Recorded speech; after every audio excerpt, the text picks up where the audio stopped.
அஸ்ஸலாமு அலைக்கும். இந்த வீடியோவிலே நபி ஸல்லல்லாஹு அலைஹி வஸல்லம் அவர்களுக்கு சூனியம் வைக்கப்பட்டதா என்பதை பற்றி பார்க்கலாம். அதற்கு முன்பு இந்த வீடியோவை இப்லீஸ் பார்க்க விடாமல் தடுப்பான். எனவே அவனை எதிர்த்து லைக் செய்துவிட்டு அல்லாஹு அக்பர் என்று கமெண்ட் செய்து சப்ஸ்கிரைப் செய்யவும். நபி ஸல்லல்லாஹு அலைஹி வஸல்லம் அவர்களுக்கு சூனியம் வைக்கப்பட்ட சம்பவம்.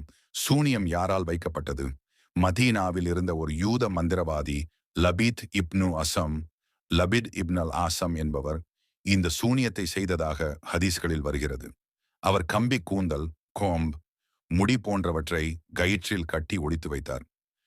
சூனியம் நபி அவர்களுக்கு எப்படி பாதிப்பு ஏற்படுத்தியது? சூனியம் காரணமாக நபி சில சமயம் ஒரு செயலை செய்து விட்டேன் என்று எண்ணுவார்கள். ஆனால் உண்மையில் அந்த செயல் செய்யப்படாமல் இருக்கும். இது உடல் நோய் அல்ல, சிறிய மனக்குழப்பம், உணர்ச்சி பாதிப்பு மாதிரி மட்டுமே இருந்தது. வஹி, தூதுவரின் வெளிப்பாடு மீது இதனால் எந்த பாதிப்பும் இல்லை.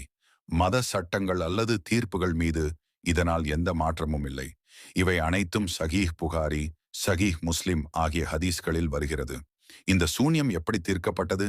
2 மலக்குகள், தேவ தூதர்கள் வந்து நபி அருகே பேசியதை நபி கனவில் காண்கிறார்கள். ஒரு மலக்கு மற்றவரிடம் கேட்டான், ஏன் இந்த மனிதர் பாதிக்கப்படுகிறார்? மற்றவர் சொல்லினார், அவருக்கு சூனியம் வைக்கப்பட்டுள்ளது. அதை எங்கே வைத்திருக்கிறார்கள் என்பதை மலக்குகள் கூறினார்கள். ஒரு கிணற்றில் ஒரு பனை மர இலைகளின் உள்ளே 11 கட்டுகளாக கட்டப்பட்டிருந்தது. சஹாபாக்கள் அதை எடுத்து வந்தார்கள். எப்படி குணமாகினார்? நபி சூரா ஃபலக் மற்றும் சூரா நாஸ் ஆகிய 2 சூறாக்களை முஅவ்விழதேன் ஓதினார்கள். இவை 11 ஆயத்துகள். ஒவ்வொரு ஆயத்தையும் ஓதும் போதும் அந்த கட்டுகளில் ஒன்று ஒன்று அவிழ்ந்தது. அவையெல்லாம் அவிழ்ந்தவுடன் நபி முழுமையாக நலம் பெற்றார்.